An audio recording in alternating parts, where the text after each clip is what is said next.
Арбаңыздар, урматтуу достор.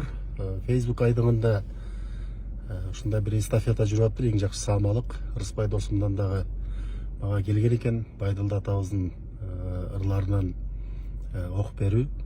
Мен дагы ушул сапарда болгондугуна байланыштуу учурунда көрө албай калып, азыр кеч болсо да ушу жолдон өзүмө ыңгайлуу жерден токтоп ушул эстафетага жооп берип коюуну туура көрдүм. Байдылды атабыздын ырлары кылым карытып, бизге окшогон артынан бизден кийинки дагы муундарды тарбиялай берет деп ишенимдүү айта алам. Азыр ушул улут жөнүндө жазган бир чыгармасын силерге айтып берейин.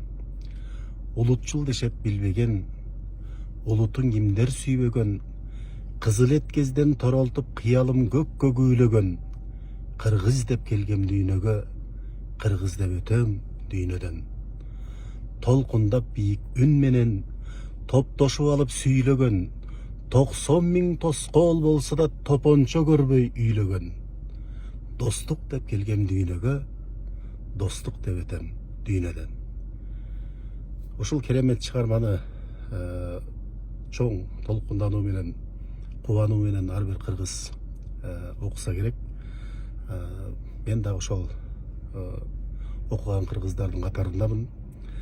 Анда эмесе бул эстафетаны мен дагы бул саамалыкты улантып Шайырбек досума өткөрүп берейин. Баардыгыңыздарга аманчылык. Байдылды атабыздын ырлары, кылымдарды карыта берсин.